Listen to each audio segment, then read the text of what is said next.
Hey guys, what's up? It's Kevin for the win, and we're back for another edition of Monster Hunter Rise. Today on the channel, we are taking a look at a potential endgame sword and shield build using the High Ninja Sword. It's one of the newest weapons that came available in the 2.0 update. I was messing around trying to figure out how to really optimize the set. Now, keep in mind, for the newer Monster Hunter players, the first thing you're going to notice is that the sharpness is green, and you're probably going to think that this is incredibly terrible of a weapon to use. Actually, that's not the case because there are abilities to actually make great use of its green sharpness and all of it that we are. I'm going to actually be using Skillbind Boost on here. Keep in mind, this has 100% affinity, so you don't actually have to run Weakness Exploit because it doesn't do anything. So for this build, we're going to be using the Anajaff Helm. That way we can get Blungeoner, or not so much Blungeoner, but Slugger and Focus. We're also going to get Armored-on Male S. That way we can get Razor Sharp and Power Prolonger on our set, which is going to be very important to maintain the green sharpness. We're also going to be using the Anjanam Van Braces. That way we can get more Slugger and attack power out. For the waist, we'll be using Raffler's Coil S to get an attack boost of level 2, as well as a little bit of wind power. And we're going to be using Golden Hakama. That way we can abuse it, not so much for laden power, but for a critical boost level 2, because keep in mind we have 100% affinity with the weapon. As for the pedalets, my recommendation, I would actually stick with the Demon one just to get more attack out of it. You don't really necessarily need stamina so much for this build. As for a talisman, we're going to be using a Razor Sharp talisman that also has Blungeoner, and it has a free slot gem, so that's going to actually help us out greatly. I'm going to show you what this looks like when you put it all together. 253 attack, 100% guaranteed affinity thanks to the weapon. Defense is 447, fire resistance +7, -1 water resistance, +2 thunder, -8 to water, and I believe ice as well as pretty good, and dragon resistance bad. So when you put it all together in skill-wise, you get attack boost level 4, Razor Sharp level 3, Blungeoner level 3, as you see here, Slugger maxed out, windproof, and speed sharpening. So attack boost, as you see when we break it down, will give us +5% attack and an additional 7 bonus. Razor Sharp will help us just speed up our amount of sharpness so that we don't actually burn through sharpness very fast. This is the skill that's very important, Blungeoner. Because of this, it says +10% attack power when your sharpness gauge is green or lower. Now, as you saw with the High Ninja Blade, we have all that green sharpness, so we're going to actually be getting a +10 attack boost just for using that, which is why we're going to be using Razor Sharp on the side. Now for Slugger, because Sword and Shield has high potential KO, we want to max out our Slugger. That way we can increase the stunning. Keep in mind, when you stun monsters, you also have potential to knock them over and even exhaust them that way. Critical boost level 2 increases damage dealt by critical hits to 35%. Keep in mind, we have a 100% affinity weapon, so this is going to come in somewhat handy. As for laden power, it's just here for really no reason outside the fact that we're using the plants for critical boost, so don't pay mind to that. We also have Power Prolonger level 1 on here, not that's going to be of any use to this particular set. So keep that in mind. If I sound a little raspy or a little nasally, pardon that. It's the fact that I just actually got my second dose of the COVID-19 vaccine. I got it yesterday, so I'm kind of a little bit sniffly. I'm not feeling too bad, but I'm not feeling too great. But I'm able to do this video here with you guys, so keep that in mind. So if I sound a little nasally, please pardon that. It's because I was trying to be responsible and get fully vaccinated. Alright, so when it comes to Sword and Shield, like always, there are multiple different types of playstyles that you can use for it. I particularly like to use the Skillbind in particular that allows you to, when you unsheath your weapon, hit X and A together so that you can jump up in the air. That potentially has the most potential to do damage and also to knock down and exhaust monsters. For the purpose of the first showcase of this, we're going to be fighting a weaker monster. We're going to be using the Punching Bag Great Izuchi, just so I can show you some of the basic tactics here. So I also have the damage indicators on, as you guys have requested. That way you can see how much damage this weapon is pulling out. Now, when it comes to Shield and Sword, you have a couple of benefits here. When you use the X button, you're going to be doing regular slash attacks with the weapon. Now, the High Ninja Blade doesn't look like it has a shield, but it actually is basically your hand. The A button will control your shield. Depending on the combo that you do, will depend on exactly what type of damage you're dealing with. So anytime you use your shield to attack, it's basically like if you're using a blunt weapon. Every time you're using your sword aspect, obviously you're using a sharp weapon. So basically your X button can cut things, and your A button can pretty much stagger, KO, and exhaust things into submission. So it's a matter of mitigating the combos. You can obviously start a combo where you go X, X, A, A, A, and that will basically go from slash, slash to shield bash, shield bash. Primarily with some of the monsters that are more prone to being KO'd, you really want to try to maximize just knocking them down. That way you could do a ton of damage that way. Smaller monsters, when you try to do this high attack as you see there, you have more potential to get knocked flat on your behind. But it is still better than the regular unsheathed weapon. So here's another situation where, because we're just doing the combo of XXA, it's very easy KOs thanks to Slugger. But really with Sword and Shield, you always want to target, in this case, the head. Also, it has that pretty good whirlwind spinning-like attack for Sword and Shield for skill vine as well. So that's pretty good. I'm going to just try to knock into this monster. I was hoping we weren't going to get any turf wars going on, so I could just go for a super fast clear time. Now, there is a different variation of this build, which instead of using the high ninja blade, what it does is it actually uses the Narkuga Sword and Shield, because remember that has white sharpness naturally, as well as 40% affinity naturally. In my playtesting with both of these weapons and builds, both of them clear things realistically about the same amount of clear time. In fact, I think against flying monsters in particular, the high ninja blade actually trumps over the Narkuga shield and sword. So here we're going to do, as you see there, when you fly up in the air with the X and A button, you can actually, as you're up in the air, hit the A button so that you could do a downward shield smash. That has a very high potential sometimes of KOing the monster. Obviously, it leaves you wide open because it kind of makes you a little floaty. So with faster moving monsters, probably don't want to use it as much and abuse it, but it has its potential. Primarily, again, it's a matter of just alternating between the combos. There is also a backward slash that you could do. Case in point, I just did it there, which will do some damage. The backward slash, you can also transition into a shield blast, or shield bash, I should say.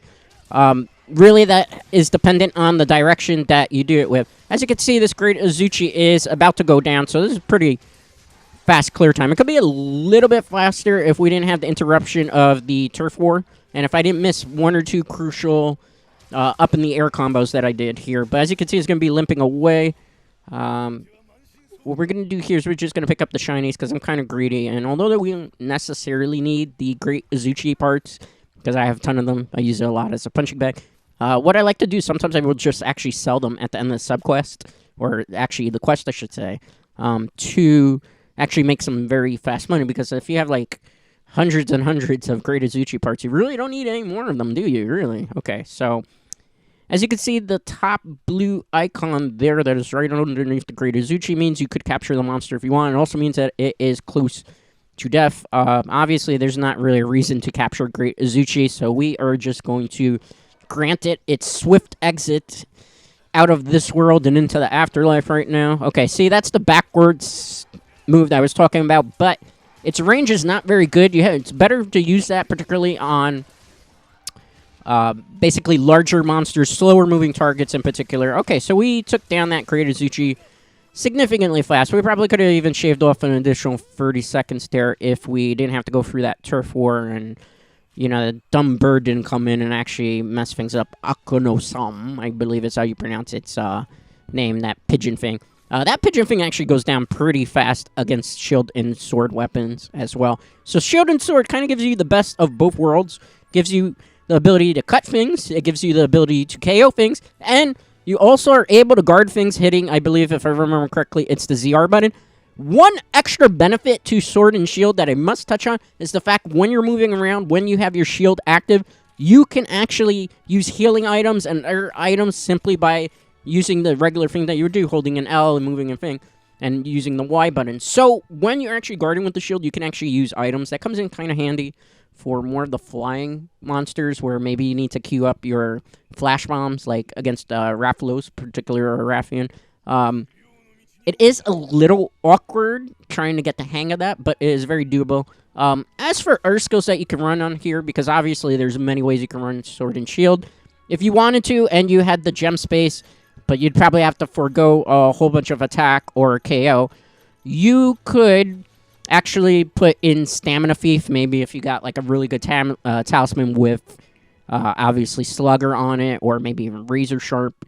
Another thing that you could potentially do is you could increase the amount of stun, or not really stun, but really you would probably want to go Stamina Thief just to exhaust them a little bit faster. Exhausting is when the monster is drilling. Okay, so we are going to do another monster here. This is the Tetradrone. I want to show you how this weapon fares in particular against a bigger, larger target where its face is more exposed and available to really hit. And although Tetradrone can, in theory, move around pretty fast, most of the time it's going to be a slower moving target. So I want to show you what this weapon fares against a slower moving target. And then after this, I am going to do a Raffian. That way I can show you how this weapon will fare with this particular build against a flying monster. I always feel it's important to show you a little monster, then a slow, large monster, and then a flying monster. That way you can get a feel for basically the 3 types of monsters you're going to be encountering pretty much all through your journey throughout Kamura. So, here we go. Same strategy here. I'm going to jump up. Man, it moved out of the way. That was not optimal. I was trying to go for a downward shield. But okay, same strategy here. Since it's got a wider face, I'm going to probably use my shields more, trying to get that KO. As you see, when you see the sparkly things on it, that means that it is potentially trying to KO the monster. As you can see, also, this armor build, we don't take a lot of damage from it. You saw we just did 100 to the face just from doing the XA together sheath skill where you fly up in the air. So let me get back into this. Primarily, you really, with Sword and Shield, want to go for the face as much as possible. The reason for that is very simple, because since this is a weapon that has potential KO, you always want to target the face. Sword and Shield also is generally good for using status effects, because it does a lot of DPS damage per second. Something that you could do if you found a good paralyzing Sword and Shield is you could run a good para Sword and Shield. There, I got the actual KO via, and we got 2 KOs in a row, so that's just kind of a perfect example of how you want to basically play the High Ninja Blade and just kind of really abuse the shield when you have monsters that have such large faces like that. Because remember, Slugger level 3, you get a very high potential to stun. You probably want to guard a little bit more than I'm doing here. Another way you could optimize the set, if you do have like a godly talisman that will give you quality life abilities that you probably want to run, you could, in theory, if you're going to find yourself guarding a lot with the sword, or particularly with the shield, you could run offensive guard. Offensive guard says every time you every time you block and you counter attack, basically, by just, swinging whatever weapon you're swinging, you do an increased amount of damage. That primarily, that skill's better for Lance in particular and Gun Lance, but it does have some type of niche purposes for Shield and Sword, but really the way I put this out is to just maximize the attack stat and also try to guarantee that you're going to get the maximum potential of KOing a monster. Not only KOing the monster, but you can stun the monster quite a bit, so you can actually kind of stun lock them, where sometimes they'll be starting an attack animation. If you time it right, case in point there, you will kind of knock them out of their potential attack patterns. There, it got KO'd again, so we're going to continue attacking the face as much as possible whenever you can get a skill vine out. Then kind of also abuse the shield here to do more stun damage. Keep in mind, the more times we stun this particular monster, eventually it's going to start drilling, because it's going to be exhausted from the times that it's gotten basically punched in the face. So that's pretty much what you want to do. Shield and Sword, not necessarily an S-tier weapon, but the High Ninja Blade gave it a little bit more prevalence from what it was before the update. Alright. And Blungeoner is also coming in pretty handy, because remember, the Blungeoner stat, and then we got the attack boost stat from gems. I should block. Okay, I blocked there. I probably should block again. Okay, here. Block again. See, that's one of the good things. You have block potential, so if it gets a little too aggressive, you can block a bit. The only problem is, obviously, every time you block, you lose up stamina. Also, another thing is that you can't block everything that monsters throw at you unless you're using the guard up skill, or basically guard, so that you can increase the amount that you can guard and not take a lot of life, but as well as decrease the amount of stamina. You could run the stamina pedalins. I don't necessarily recommend it because with this build, if you're trying to get a faster clear time and just get rid of monsters faster, you ideally want to invest as much possible in your attack. If not, you're probably not going to swing for 54s and 40s and 20s when you're in necessarily the right spot for this monster. Alright. Going to try to go up in the air, get the shield bash. You see the shield bash there. It did a nice 100. I did another follow-up triple combo. It did a 70 and a 49. That's why it's 99 even there. That's why it's very important to try to make sure you're not just slicing with the shield and sword, but also using the shield bash as much as possible. And unfortunately, the same naughty monster that was here before in the last hunt, the Ankonosam, decides it wants to interfere in this hunt. We didn't get a turf war going again here. Probably we get even faster clear time, but I'm fairly confident we're going to probably do a sub 7 or 8.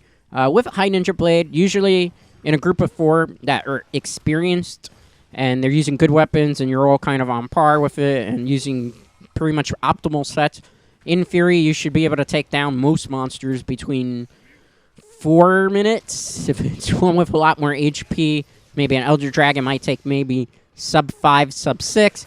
Really depends here. Again, we're just basically stun locking the monster, which is why we're just abusing Slugger with the shield. So this gives you a high potential for not only doing maximum amount of affinity, but also just stun locking. And that's kind of the fun part about this short sword and shield build, that you could just go stun lock. And you also have the potential, obviously, to guard incoming attacks depending. As you can see here, the monster's getting very slow, so it's kind of exhausted. It's not moving as fast anymore, almost close to death. Let's see if I can get that hit. I did 100, I thought I blocked. Apparently I did not. Alright, heal up here. Go back into that. There we did. I did actually a regular slash there, and we still managed to knock over the monster, so that's good. Gonna kind of abuse the shield as much possible here. And that's pretty much the Tetradrone. And keep in mind, if you look at the Green Sharpness, we really did not burn through any of it thanks to the Razor Sharp skill. So that's kind of why I'm recommending the armor setup the way I did.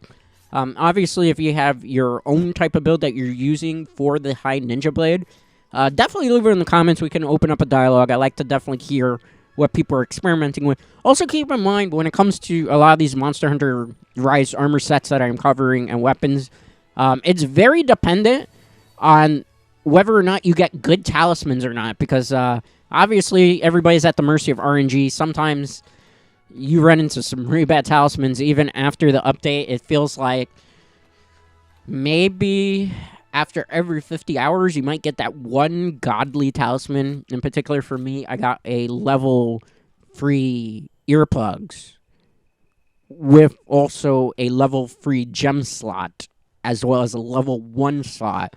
That's probably the best talisman I got, and obviously it's niche. You can't use it in a lot of builds, but I do use it in some builds, not obviously stuff that I think is primarily meta. Alright, let's collect our loot here and see how well we did in terms of the clear time. It could have been a little bit quicker if we didn't have the territorial battle, but 7-minute clear time with sword and shield. Really not much to scoff at there. So that was pretty decent. As you can see, I'm HR 84 already. Probably by the time you see me do a video into next week, I'll probably already be HR 100. Kind of easy to farm HR in this particular installment. Okay, guys, so this is the third and final showcase I'm going to do for the High Ninja Blade. Same stats, same gear that we're using before, same decoration, same talisman. Only difference here is that we are going to be fighting a flying monster. Obviously, we're fighting a Rathian, so I can show you how, in particular, this will do against flying. Well, technically, I believe there are wyverns, but technically some people would say dragons. Potato, potato, even though there is actually a significant difference to as what's a dragon and what is a wyvern. I believe in Monster Hunter, if I'm correct, since it's Elder Dragons, primarily they need to have at least 4 legs. Some people would consider that 2 arms and 2 legs to be considered a dragon. If not, usually if it's just wings and 2 feet, it's usually considered a wyvern, although I'm not 100% sure on that, so definitely somebody in the comments, feel free to correct me on my ecology of monsters in Monster Hunter Rise. That's perfectly fine. All right. We are able to actually block shield with the shield roar attacks as well. For the Raffian and flying monsters, obviously you got to be careful with the tail whip, but we do have the shield, but with the shield we have to be very careful because if we're not facing the monster and it does tail whip us, even if we kind of are blocking from the side, case in point there, you will get hit and poison, or you would just get tail whip. So you have to be careful. You have to be like dead facing the monster usually with the shield to avoid stuff like the tail whip. Now for larger monsters like this, definitely, again, it's a matter of focusing on the head when possible, and that's when you're going to be using your shield bash, which is the A button combo. Obviously, switch it up. You could do XXAAA. You could do AAAA. There's multiple different combos. Primarily, anything that you usually will finish off with the shield bash will do more damage than if you're just doing slash, slash, slash, slash. So you definitely need to vary it up to be able to optimize some of your combos. Obviously, if you can also get in backsteps and then a forward shield bash or forward slice, try to do so. The timing on the backstep is a little difficult to master. I'm actually even still trying to learn the timing myself on it. I probably should move it away from here because it's going to tail wipe. Obviously, also, you could shield and heal. It's a little weird for me, and sometimes when you're shielding and healing at the same time, you leave yourself a little bit more open. Also, try to get in as many aerial attacks as you can, potentially against aerial monsters. That way you can always kind of... That downward shield, whenever you follow up that air combo, is always going to do a ton of damage, guys, and has a very high potential of even KOing the monster. So you want to kind of use it sometimes as your go-to move and your bread and butter. Now we got a triple turf war going on here, ironically. Would have been nice if we could have had a showcase where we didn't get so many turf wars going on in all of them, but that's fine. Believe it or not, you want to do these turf wars for Monster Hunter Rise because when you do it, not only do you get more rare loot drops, but you also have potential to actually do more damage, as you see here with the damage indicators, which means you do kind of get a faster clear time depending on the weapon here. This is pretty good here. Just wait for him to do his triple slash that he does, and then we're going to try to go towards the face if he gets out of the way here. Same thing, comboing up here, because when you go up in the air, you're going to be doing naturally more damage. This is a good time to wire bug, because we're in position ready to KO. We got to be careful of the iron monster, though. It's kind of just sticking around here. Get out of our way, pal. All right, there. Pretty good. All right. As you can see here, it is kind of exhausted a little bit. So we're just going to kind of take advantage of that. We're going to go under the leg. Primarily, you want to go near the face, but since we are dealing with basically two monsters here, we have to play a little bit more cautiously. I try not to cart at all when I'm doing these showcases, which is very important. All right. Let's heal this up here. Heal up here as well. It's roaring. That's fine. It's going to probably fly away, because usually when Raffian roars like that, it just means that she's had enough fight here. So we're going to sharpen the weapon a little bit. That way we maintain that green sharpness. Thanks to Razor Sharp, we don't burn through that green sharpness a lot, and we're able to take advantage, obviously, of Blungeoner with the attack boost stat that we have with the attack gem. So keep that in mind. That's what we're doing. Some people might be asking, well, why aren't we using Weakness Exploit? Weakness Exploit will not do a lot of damage on this set because we already have 100% affinity. So running Weakness Exploit would be a useless skill, believe it or not, because we don't get any beneficial attack boost whatsoever because we've already maintained 100% affinity with our weapon. So that's why we're not using it here. Common misconception is a lot of newer players will think that Weakness Exploit will work with 100% affinity. No, it does not. All right. Fortunately, our Palico, actually one of them I'm running, has Slugger on it, so I was able to Slugger. But Fango obviously is going to get in the way because the AI is kind of programmed in this game that sees you're doing too well to do something. Another good thing about Shield Bash, as you just saw there, is that it's great at breaking face parts super fast, as well as obviously KOing and potentially applying exhaust. I didn't shield quick enough there. I'm going to dodge out of the way here. I could also have shielded, but I wasn't really in good position there. Oh, this is bad. I'm going to get hit. Yeah, that was kind of my own fault there. As you see, I'm queuing up flash bombs, but let's go for the shield bash. We got some of it. Let's move out of the way here. Remember, that air combo does a lot of damage. I did my flash bomb. See, look how much damage you do. So you want to try to go for that as much as possible with this particular build. It has way more uses than the regular X and A attack that you start off with on default for Sword and Shield. So this particular maneuver is a bit more high-risk reward. She's stunned. I'm going to try to position myself back to the face, but obviously there's potential to combo on the legs. Let's move out of the way here. All right, let's target the face. All right, I missed on that last combo because she moved her head just a little bit. But she did get a little push back there, stun. That's that backward step that you can go then forward with. I don't particularly like that move. It takes a lot of time kind of getting used to it. But if you can master that, that's pretty good for Shield and Sword as well. All right. Shield Bash. All right. Shield Bash again. 119 damage, and it got KO'd. So it's stunned for a bit. Let's just go do some damage here. Look at that, another 110. And you see the blue icons already on the screen. So as long as we just keep maintaining this bread and butter combo, we should be able to pretty much push back this Rathian and bid her a fond farewell. You could capture her if you want to get a Rathian gem. I'm not going to do that. Also, Sword and Shield is kind of good at tripping the monster because you can trip it with the blade weapon. So keep that in mind. That's also kind of useful. It doesn't happen as often as, obviously, KO Stun, which is what this build is designed for. And there you have it. We pretty much were able to stun lock her in place so that she was not able to evade at all and, fly away. So that was good. As you saw, there was a lot of damage going on during that whole play session. Just tons of numbers popping up. So there with the damage indicators, you can kind of see for yourself how far this build can go as it stands. Now, if you were to get a great attack talisman, you could, in theory, probably play around with the gem slots a little and then probably gem Razor Sharp that way. It's a matter of your talisman, really. You can get the most out of this build depending really what talismans you have. So keep that in mind, because I know some people don't have good ones. Some people have already godly ones. It's a matter of RNG. And you can mess with the decos if you want. I would recommend always keeping Slugger KO at level 3. Just because, as you saw with these showcase demonstrations that I just did, we pretty much were knocking the monster down left and right and making it exhausted and stun locking it. So sometimes it would try to go into enrage and we'd stun lock it there. This is a layered armor that I am using, which is Damascus full from basically the torso to the legs, and then the face is the Skull Vicious one.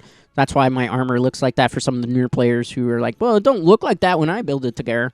But that's because I'm using a layered armor. I'm kind of a fashion hunter, so I'm just messing around playing fashion. So this was a 7-minute clear time per Rathian, which on average for most people probably will take a lot longer. If we're using the Narkuga weapon build that I had previously, you wouldn't be able to do that number. Anyway, that's going to do it for today's video. Make sure you give this video a like and subscribe, and I'll see you next time.